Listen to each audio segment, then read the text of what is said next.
ನಮಸ್ಕಾರ ಸ್ನೇಹಿತರೆ. ಗುಜರಾತ್ ವಿರುದ್ಧ ಲಕ್ನೋ ಗೆದ್ದ ಬಳಿಕ ಬದಲಾಯಿತು ಐಪಿಎಲ್ನ ಸಂಪೂರ್ಣ ಪಾಯಿಂಟ್ಸ್ ಟೇಬಲ್. ಅಂಕಪಟ್ಟಿಯಲ್ಲಿ ಭಾರೀ ಕುಸಿತ ಕಂಡ ಆರ್ಸಿಬಿ, ಟೇಬಲ್ ಟಾಪರ್ಸ್ ಆದ ರಾಜಸ್ಥಾನ. ಹಾಗಾದ್ರೆ ಲಕ್ನೋ ವಿರುದ್ಧ ಜಿಟಿ ಸೋತ ಬಳಿಕ ಬಿಡುಗಡೆ ಆಗಿರುವ ಐಪಿಎಲ್ನ ಹೊಸ ಪಾಯಿಂಟ್ಸ್ ಟೇಬಲ್ ಪಟ್ಟಿ ಯಾವ ರೀತಿಯಾಗಿದೆ ಗೊತ್ತಾ? ಹೀಗೆ ಇದ್ರ ಬಗ್ಗೆ ಇವತ್ತಿನ ಈ ಒಂದು ವಿಡಿಯೋದಲ್ಲಿ ತಿಳಿಸ್ಕೊಡ್ತಾ ಹೋಗ್ತೀನಿ. ಹೀಗಾಗಿ ದಯವಿಟ್ಟು ಈ ವಿಡಿಯೋವನ್ನ ಕೊನೆವರೆಗೂ ನೋಡಿ. ಹೌದು ಸ್ನೇಹಿತರೆ, ಇಂಡಿಯನ್ ಪ್ರೀಮಿಯರ್ ಲೀಗ್ ಸೀಸನ್ 17ರ 21 ಪಂದ್ಯಗಳು ಮುಗಿದಿವೆ.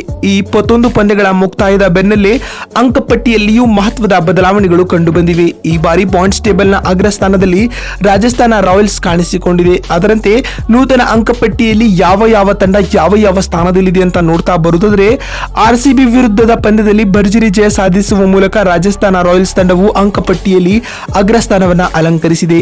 ಆರ್ಆರ್ ತಂಡವು ಇದುವರೆಗೂ 4 ಪಂದ್ಯಗಳನ್ನು ಆಡಿದ್ದು 4 ಮ್ಯಾಚ್ಗಳಲ್ಲಿಯೂ ಜಯ ಸಾಧಿಸಿದೆ. ಈ ಮೂಲಕ ಒಟ್ಟು 8 ಅಂಕಗಳೊಂದಿಗೆ ಮೊದಲ ಸ್ಥಾನಕ್ಕೇರಿದೆ. ರಾಜಸ್ಥಾನ ರಾಯಲ್ಸ್ ತಂಡದ ಪ್ರಸ್ತುತ ನೆಟ್ ರನ್ ರೇಟ್ +1.120 ಆಗಿದೆ.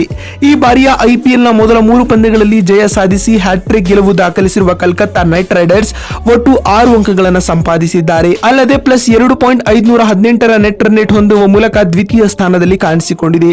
ಲಕ್ನೋ ಸೂಪರ್ ಜೈಂಟ್ಸ್ ತಂಡವು ಅಂಕಪಟ್ಟಿಯಲ್ಲಿ 3ನೇ ಸ್ಥಾನಕ್ಕೇರಿದೆ. ಆಡಿರುವ 4 ಪಂದ್ಯಗಳಲ್ಲಿ 3 ಜಯ ಸಾಧಿಸಿರುವ ಎಲ್ಎಸ್ಜಿ ತಂಡವು ಒಟ್ಟು 6 ಅಂಕಗಳೊಂದಿಗೆ +0.775ರ ನೆಟ್ ರನ್ ರೇಟ್ ಹೊಂದಿದೆ.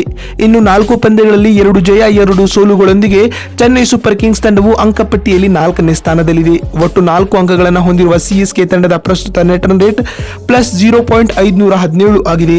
ಸನ್ ರೈಸರ್ಸ್ ಹೈದರಾಬಾದ್ ತಂಡವು 4 ಪಂದ್ಯಗಳಲ್ಲಿ 2 ಜಯ ಸಾಧಿಸಿದ್ದು ಇದೀಗ 4 ಅಂಕಗಳೊಂದಿಗೆ 5ನೇ ಸ್ಥಾನದಲ್ಲಿದೆ. ಸ್ನೇಹಿತರೆ, ಪಂಜಾಬ್ ಕಿಂಗ್ಸ್ ತಂಡವು 6ನೇ ಸ್ಥಾನದಲ್ಲಿದ್ದು ಆಡಿದ 4 ಪಂದ್ಯಗಳಿಂದ 2 ಗೆಲುವು 2 ಸೋಲು ಕಾಣುವ ಮೂಲಕ 4 ಅಂಕಗಳನ್ನು ಪಡೆದುಕೊಂಡಿದ್ದಾರೆ. ಇನ್ನು ಜಿಟಿ ತಂಡವು ಆಡಿರುವ 4 ಮ್ಯಾಚ್ಗಳಲ್ಲಿ 2 ಗೆಲುವು ದಾಖಲಿಸುವ ಮೂಲಕ 4 ಅಂಕಗಳನ್ನು ಹೊಂದಿದ್ದು ಅಂಕಪಟ್ಟಿಯಲ್ಲಿ 7ನೇ ಸ್ಥಾನದಲ್ಲಿದೆ. ಸ್ನೇಹಿತರೆ, ಇನ್ನು ಮೊದಲ 3 ಪಂದ್ಯಗಳಲ್ಲಿ ಸೋತಿದ್ದ ಮುಂಬೈ ಇಂಡಿಯನ್ಸ್ ತಂಡವು ಡೆಲ್ಲಿ ಕ್ಯಾಪಿಟಲ್ಸ್ ವಿರುದ್ಧ ಭರ್ಜರಿ ಜಯ ಸಾಧಿಸುವ ಮೂಲಕ ಗೆಲುವಿನ ಖಾತೆಯನ್ನು ತೆರೆದಿದೆ. ಈ 2 ಅಂಕಗಳೊಂದಿಗೆ ಮುಂಬೈ ತಂಡವು ಅಂಕಪಟ್ಟಿಯಲ್ಲಿ 8ನೇ ಸ್ಥಾನದಲ್ಲಿದೆ. 9ನೇ ಸ್ಥಾನದಲ್ಲಿ ರಾಯಲ್ ಚಾಲೆಂಜರ್ಸ್ ಬೆಂಗಳೂರು ತಂಡವಿದ್ದು ಆಡಿದ 5 ಪಂದ್ಯಗಳಿಂದ 1 ಮ್ಯಾಚ್ ಅಲ್ಲಿ ಗೆದ್ದು 4 ಪಂದ್ಯಗಳನ್ನು ಸೋಲು ಕಾಣುವ ಮೂಲಕ ಮೈನಸ್ ನೆಟ್ ರನ್ ರೇಟ್ ನೊಂದಿಗೆ 9ನೇ ಸ್ಥಾನದಲ್ಲಿದೆ. ಇನ್ನು 10ನೇ ಹಾಗೂ ಕೊನೆಯ ಸ್ಥಾನವನ್ನ ಡೆಲ್ಲಿ ಕ್ಯಾಪಿಟಲ್ಸ್ ತಂಡವು ಪಡೆದುಕೊಂಡಿದೆ. ಸ್ನೇಹಿತರೆ, ಡಿಸಿ ತಂಡವು ಇದುವರೆಗೂ ಐಪಿಎಲ್ ನಲ್ಲಿ 4 ಮ್ಯಾಚ್ಗಳನ್ನು ಆಡಿದ್ದು 4 ಮ್ಯಾಚ್ಗಳಲ್ಲಿ ಕೇವಲ 1 ಪಂದ್ಯವನ್ನ ಗೆದ್ದು 2 ಅಂಕಗಳನ್ನು ಪಡೆಯುವ ಮೂಲಕ ಅಂಕಪಟ್ಟಿಯಲ್ಲಿ 10ನೇ ಹಾಗೂ ಕೊನೆಯ ಸ್ಥಾನವನ್ನ ಪಡೆದುಕೊಂಡಿದ್ದಾರೆ.